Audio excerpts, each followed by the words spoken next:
అనసూయమ్మ అడిగింది, ఏది సీతారామ కళ్యాణం చెప్పు, నీ కళ్యాణం గురించి విన్నాను, నేను చూడలేదు, ఏదమ్మా చెప్పు అంది.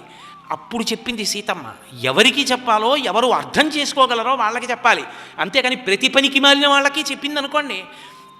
ఇంత అందగత్తెవి, ఇంత పతివ్రతవి, అయోనిజవి, నాగేటి చాటుకి పైకొచ్చిన దానివి, అటువంటి దాన్ని నిన్ను పెళ్లి చేసుకోమంటే ఇంకా నాన్న కూచిలా మా నాన్న రావాలి, మా నాన్న చూడాలి, మా నాన్న ఒప్పుకోవాలన్నాడా? ఏమి రాముడు అప్పటి నుంచి ఉందన్నమాట ఈ నాన్న వెనకాల తిరుగుతుండడం. అందుకే నాన్న కోసం అడవిలికి వచ్చాడు. ఎంత పిచ్చిదానివమ్మా, వాడిని కట్టుకుని ఎంత అల్లరైపోయావమ్మా అనలేదు. శబాష్, ఎంత గొప్పదానివమ్మా, నీ భర్త ఎంత గొప్పవాడమ్మా అంది అనసూయ. ఎవరికి చెప్పాలో వాళ్ళకి చెప్పాలి. అందుకే బాలకాండలో దాచేసిన రహస్యాన్ని మహర్షి సీతమ్మ తల్లి నోటి మీదుగా అయోధ్యకాండ చిట్ట చివర అనసూయమ్మతో చెప్పించారు. అక్కడ చెప్పింది, దీయమానాం నతుతదా ప్రతిజగ్రాహ రాఘవ. మా నాన్నగారు నన్ను కన్యాదానం చేద్దామని ఇవ్వబోయారు, పుచ్చుకోలేదు రాముడు. అయోధ్యాయ పితుశ్చంధ అవిజ్ఞాయ పితుశ్చంధ అయోధ్యాధిపతే ప్రభో.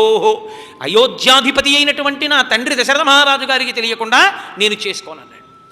నా తండ్రి నిర్ణయించాలి, ఆమె నా భార్య, నా తండ్రి నిర్ణయించనిది నాకు భార్య అలా నేను నిర్ణయించుకోను నా బుద్ధితో అన్నాడు. అది ఆ జాతికి వారసులం.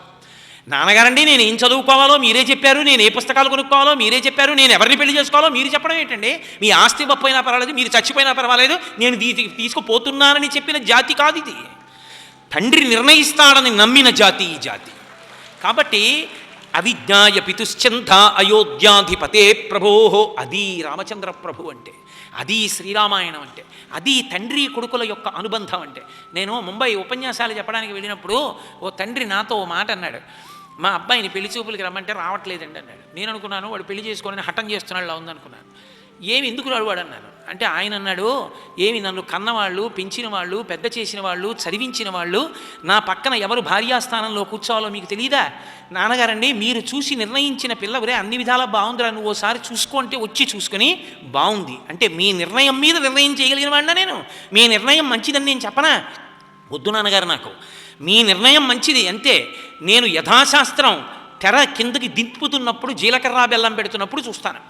సుముహూర్తానికి జీలకర్ర బెల్లం పెట్టడం సుముహూర్తం కాదు. అఘోర చక్షుహు అని మంత్రం. ఒకరి కన్నులలోకి ఒకరు చూసుకోవాలి. ఆ సుముహూర్తంలో ఒకరి కన్నులలోకి ఒకరు తేరిపారి చూసుకోవాలి. చూసుకునేటప్పుడు ఆడపెళ్లి వారి తరపున రోజు సంధ్యావందనం చేసి భగవద్భక్తి తత్పరులైనటువంటి ముగ్గురు ఒక పక్క, భగవద్భక్తి తత్పరులైనటువంటి వాళ్ళు మగపెళ్లి వారి తరపున ఇద్దరూ ఇటు పట్టుకోవాలి. మధ్యలో ఉన్న తెర మీద ఏ ఇతర మాటలు రాయకూడదు.